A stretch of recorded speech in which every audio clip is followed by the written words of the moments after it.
చంద్రబాబు నాయుడు గారికి పులివెందుల మీద ఎంత పగ ఉందో ఈరోజు ప్రస్ఫుటంగా ప్రతి ఒక్కరికి కూడా రాష్ట్రం మొత్తానికి కూడా అర్థమైంది. దీనిని ఎన్నికల అంటారా లేకుంటే ఇంకేమైనా అంటారా అనేది ప్రతి ఒక్కరు కూడా ఆలోచించుకోవాలి. పులివెందుల మండలము కేవలం 10,000 ఓట్లు ఉన్న ఒక చిన్న మండలం. 15 బూతులు ఉంటాయి. ఈ 15 పోలింగ్ బూతుల దగ్గర ఒక్కొక్క పోలింగ్ బూత్ దగ్గర 600-700 మంది, దాదాపు 8 నుంచి 9,000 మంది బయట నియోజకవర్గాలు, బయట జిల్లాల నుంచి టీడీపీ కార్యకర్తలను తీసుకొచ్చి పోలీసుల సంపూర్ణమైన సహాయ సహకారాలతో వాళ్ళను పోలింగ్ స్టేషన్స్ ముందే పెట్టారు. ఆ జనం మొత్తాన్ని ఎవరైనా వైసీపీ తరపున ఏజెంట్కి కూర్చుంటామని వస్తే వాళ్ళ ఏజెంట్ ఫరాలు లాక్కోవడం, చించేయడం, కొట్టడం, పంపడం. ఎవరైనా ఓటేయడానికి వస్తే వాళ్ళ స్లిప్పులు హార్డ్ కోర్ టీడీపీ వాడైతే ఓటేయడానికి పంపిస్తూ ఉన్నారు. వైసీపీ ఓటర్ అయితే వెంటనే స్లిప్పులు లాక్కోవడం, వాళ్ళ దగ్గర ఉన్న మనుషులతో పోయి దొంగోటేపీయడం. ఇంత ఘోరంగా ఎన్నికలు జరిగిన దాఖలాలు గతంలో ఎప్పుడూ లేవు. జనరల్గా ఒక గ్రామంలో ఉన్న వైసీపీ ఆ గ్రామంలో ఉన్న టీడీపీతో తలపడడం మనం ఎప్పుడు చూస్తూ ఉంటాం. ఒక గ్రామంలో ఉన్న వైసీపీ ఒక గ్రామంలో ఉన్న టీడీపీతో తలపడడం సహజంగా మనం చూస్తూ ఉంటాం. కానీ ఇవాళ ఒక గ్రామంలో ఉన్న వైసీపీ జిల్లాలోని టీడీపీ క్యాడర్ మొత్తంతో తలపడాల్సిన పరిస్థితి, జిల్లాలోని పోలీసు వ్యవస్థ మొత్తం డిఐజీ స్థాయిలో ఉన్న పోలీసు వ్యవస్థ మొత్తంతో తగలాల్సిన పరిస్థితి ఒక గ్రామ వైసీపీకి. అంటే ఈ మాదిరి పోలీసులు బయట నియోజకవర్గాలు, జిల్లాల నుంచి వచ్చిన తెలుగుదేశం పార్టీ కార్యకర్తలు కలిసి బూతులను పూర్తి స్థాయిలో క్యాప్చర్ చేసి మన ఏజెంట్లు కూర్చోకుండా బలవంతంగా ఏజెంట్ ఫారాలు లాగడం, వచ్చిన ఓటర్ దగ్గర స్లిప్పు లాక్కొని లోపలికి పోయి దొంగోటేయడం. ఇప్పటికే ఉదయం 10 గంటల నుంచి అనుకుంటా మొత్తం ఏ లెవెల్లో దొంగోట్లు పడతా ఉన్నాయో మీ అందరూ కూడా ఆధారాలతో సహా చూస్తూ ఉన్నారు. పోలింగ్ మొదలైన నెక్స్ట్ మినిట్ నుంచే దొంగోట్లు పడడం మొదలైనాయి. ఉదయం 10 గంటలకట్ల ఆధారాలు కూడా బయటకు వచ్చేసినాయి. వాళ్ళు అంటున్నారు, వాళ్ళ ట్వీట్లు పెడుతున్నారంట, ప్రశాంతంగా పోలింగ్ జరిగింది పులివెందుల్లో అని ట్వీట్లు పెడతా ఉన్నారంట. ప్రశాంతంగా పోలింగ్ జరగలేదు, ప్రశాంతంగా ఓటింగ్ జరగలేదు, ప్రశాంతంగా దొంగ ఓటింగ్ జరిగింది, ప్రశాంతంగా రిగ్గింగ్ జరిగింది. ఇది వాస్తవం. నల్లపరెడ్డిపల్లె గ్రామంలో అయితే ఆదినారాయణ రెడ్డి ఆధ్వర్యంలో, భూపేష్ ఆధ్వర్యంలో దాదాపు 1000 మంది అంటే ఆ గ్రామంలో ఉన్న వైఎస్ఆర్ కాంగ్రెస్ పార్టీ క్యాడరు ఆ 1000 మందినితో తలపడి, పోలీసులు మళ్ళీ వాళ్ళకు అదనంగా సపోర్టు, వాళ్ళతో తలపడి ఓటింగ్ ఏజెంట్గా కూర్చోవడం, వెళ్ళి ఓటేయడం సాధ్యమేనా? కొత్తపల్లెలో కమలాపురం నియోజకవర్గంలోని టీడీపీ క్యాడర్ మొత్తం వచ్చింది పుత్తా చైతన్యారెడ్డి ఎమ్మెల్యే గారి ఆధ్వర్యంలో. నిన్న రాత్రి నుంచి మకాం వేసినారు. మన ఏజెంట్లను లోపలికి పోనీరు, మన ఓటర్లను లోపల. ఆ గ్రామంలో మా జెడ్పీటీసీ క్యాండిడేట్ హేమంత్ ఉదయాన్నే 200 మంది టీడీపీ కార్యకర్తలు ఇల్లు చుట్టుముట్టారు. అనేక నియోజకవర్గాల నుంచి వచ్చిన వాళ్ళు ఇంట్లో నుంచి బయటికి రానిలా. ఎర్రిపల్లె, అచ్చివిల్లి గ్రామాలకు మంత్రి సవిత, అనంతపురం జిల్లాకు చెందిన మంత్రి సవిత ఎర్రిపల్లె, అచ్చివిల్లి గ్రామాలకు ఆమె వెహికల్లో పోతా ఉంది దౌర్జన్యాలు చేయడానికి. అంటే ఈ మాదిరి మంత్రులు, ఎమ్మెల్యేలు తిష్టవేసి ఈ మాదిరి బయట నియోజకవర్గాల నుంచి వేలాది మంది టీడీపీ కార్యకర్తలను పులివెందుల మండలానికి తోలి పోలీసులు సంపూర్ణ సహాయ సహకారాలు తీసుకొని ఈ మాదిరి ఎన్నికలు జరిపితే వీటిని ఎన్నికలు అంటారా? దీన్ని ప్రశాంతమైన ఓటింగ్ అంటారా? ఇంత పెద్ద ఎత్తున దొంగోట్లు వేసుకొని ప్రశాంతమైన ఓటింగ్ అంటారా? డిఐజీ స్థాయి అధికారి ఇక్కడ ఉండడం నిజంగా అవసరమా చెప్పండి మీరు? వాస్తవానికి ఒక సిఐ స్థాయి అధికారి చిన్న మండలం ఎలక్షన్ చేసేయచ్చు, కానీ డిఐజీ స్థాయి అధికారి ఎందుకు వచ్చాడు ఇక్కడికి? ఒక అజెండాతో వచ్చినాడు. ఒక డిఐజీ, ఎస్పీ, డిఎస్పీ వీళ్ళందరికీ ఉన్న కామన్ అజెండా ఏంటి? తెలుగుదేశం పార్టీకి సంబంధించిన మొత్తం క్యాడర్, జిల్లా క్యాడర్ మొత్తాన్ని పోలింగ్ బూతుల ముందు నిలబెట్టడం, సంపూర్ణ సహాయ సహకారాలతో వైసీపీ క్యాడర్ను నిలవరించడం. డిఐజీ, ఎస్పీ, డిఎస్పీ మొత్తం పోలీస్ బందోబస్తు చేసిన పని అదే. పోలీసులు కరడుగట్టిన టీడీపీ కార్యకర్తల కంటే కూడా ఘోరంగా ప్రవర్తించారు. ఇంత ఘోరమైన పరిస్థితుల్లో ఇవాళ ఎన్నికలు జరగడం జరిగింది. దొంగ ఓట్లు రిగ్గింగ్ చేయడం జరిగింది. మరి ఈ సందర్భంగా ఎన్నికల కమిషన్ అడుగుతా ఉన్నాం, ఇప్పటికైనా మొద్దు నిద్ర లేవండి, ఎన్నికలను బర్తరఫ్ చేయండి, రీపోల్ బైపోల్ కండక్ట్ చేయండి. కేంద్ర బలగాలతో మీ పోలీసులతో ఈ రాష్ట్ర పోలీసులతో మళ్ళీ ఎన్నికలు కండక్ట్ చేస్తే అవి సజావుగా జరగవన్న నమ్మకం ప్రతి ఒక్కరిలో ఉంది. కేంద్ర బలగాలతో ఎన్నికలు జరపండి. నేను మీడియాను కూడా మనవి చేస్తూ ఉన్నా, పులివెందుల మండలంలోని గ్రామాలకు వెళ్ళండి. మీరు ఇవ్వాలంటే మీరు వెళ్ళినా కూడా మీ కెమెరాలు మీ ఫోన్లు కూడా పగలగొట్టినారు. రేపైనా వెళ్ళండి. పులివెందుల మండలంలోని ఈ 6 పంచాయతీలకు 15 బూతుల వద్దకు మీరు వెళ్ళండి.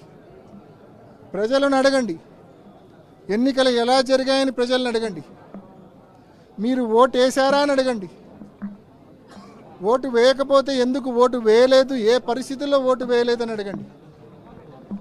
మీరే ఫీడ్బ్యాక్ రాష్ట్రం మొత్తానికి తెలియజేయమని మీడియాను కూడా నేను కోరుతా ఉన్నా.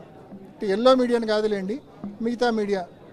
ఎల్లో మీడియాను కోరినా కూడా ఆల్రెడీ వాళ్ళు చూపిస్తూ ఉన్నారంట. 30 ఏళ్ళ తర్వాత స్వాతంత్రం అని, స్వేచ్ఛ అని ఏందేందో చూపిస్తారంట వాళ్ళు. నిజంగా ప్రజాస్వామ్యాన్ని అత్యంత ఘోరంగా కూనీ చేసింది కూటమి ప్రభుత్వం, టీడీపీ ప్రభుత్వం.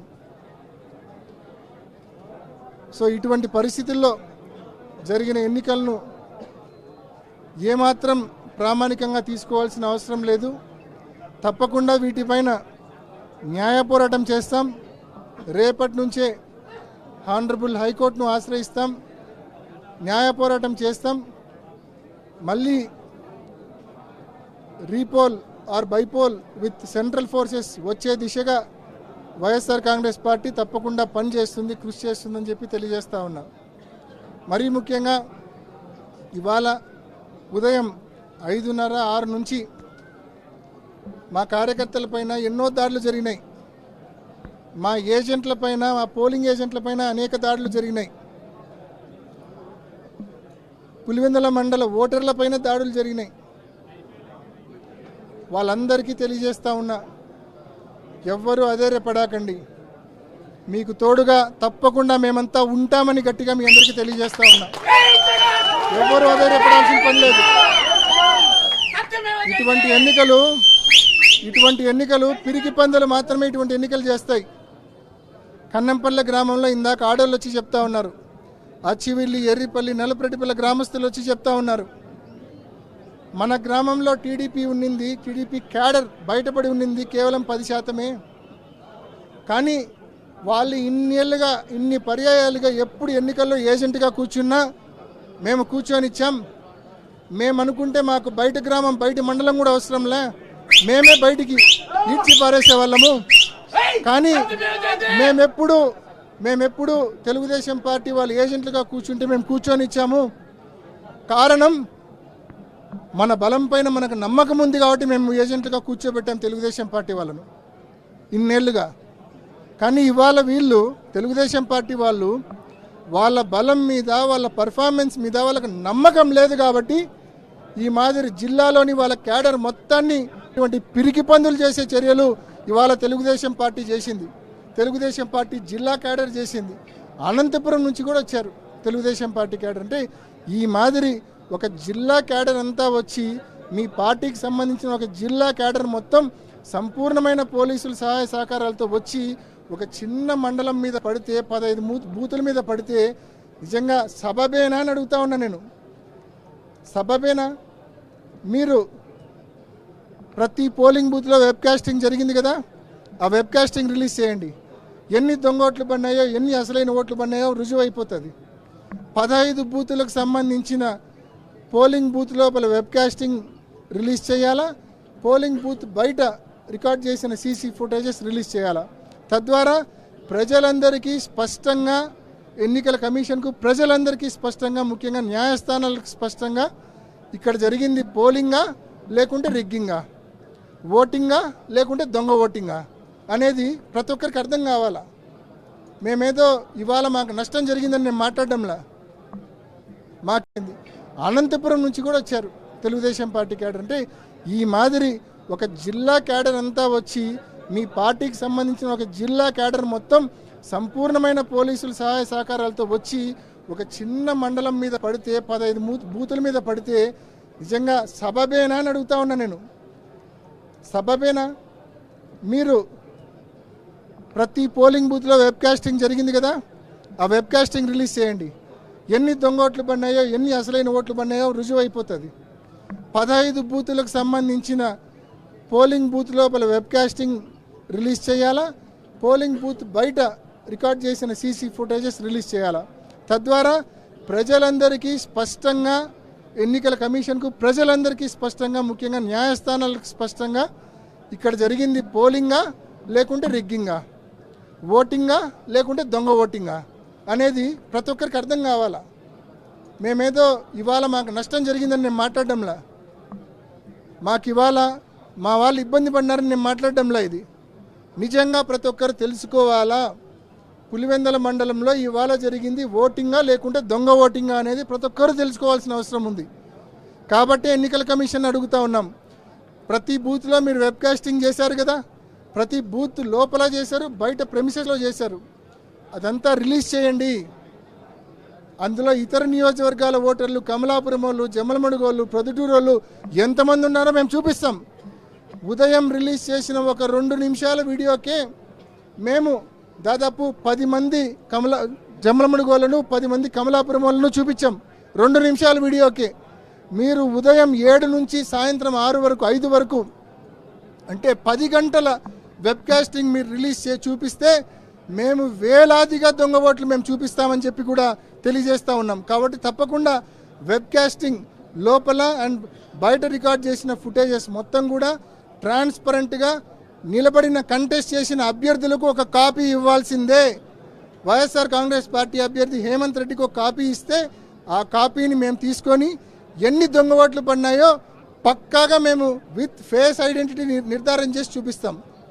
ఏ స్థాయిలో ఈ రిగ్గింగ్ జరిగింది, ఏ స్థాయిలో దొంగ ఓట్లు పడ్డాయనేది మేము రుజువు చూపిస్తాం. మరి ఈ సవాల్కు ఎన్నికల కమిషన్ స్వీకరించి తప్పకుండా ప్రతి అభ్యర్థికి CC footage and webcasting footage స్పష్టంగా 10 గంటల పాటు ఉండేది రిలీజ్ చేయవలసిన అవసరం ఉంది, చెయ్యాలని చెప్పి గట్టిగా డిమాండ్ చేస్తూ ఉన్నాం, కోరుతూ ఉన్నాం.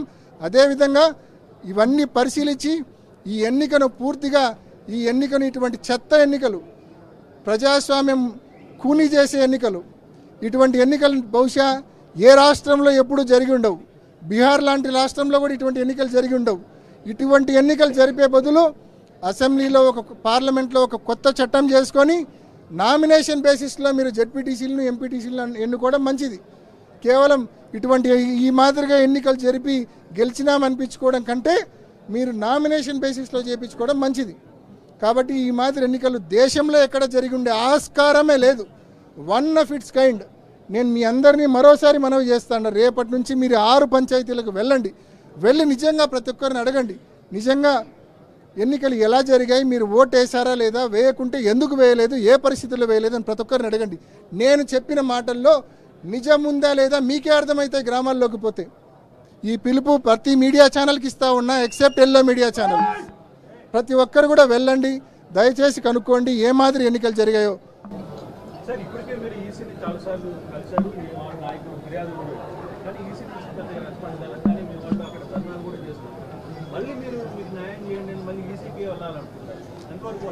అన్న, ఈసీ పరిస్థితి ఎలా ఉందంటే అన్న, ఇప్పుడు దున్నపోతు మీద వర్షం పడితే ఎటువంటి చలనము ఎటువంటి స్పృహ ఉండదు. మన స్టేట్లో ఈసీ కూడా అంతకంటే ఘోరంగా ఉంది మన స్టేట్లో ఎన్నికల కమిషన్. అయినప్పటికీ అదొక స్టాట్యూటరీ బాడీ, దాన్ని మనం అడగక తప్పదు.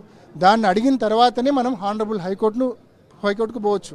మనం డైరెక్ట్గా హైకోర్టుకు పోయినా కూడా హైకోర్టు మీరు ఎన్నికల కమిషన్ అడిగారా అని చెప్పి మనల్ని అడుగుతుంది. ఈరోజు మనం ఏదైతే ఇప్పుడు మాట్లాడామో ఇవన్నీ కూడా ఎన్నికల కమిషన్కి ఇప్పటికే పంపించాం. ఇప్పటికే పంపించాం. ఇదే అంశాలు తీసుకొని న్యాయ పోరాటం కూడా చేయబోతా ఉన్నాం కోర్టుల్లో.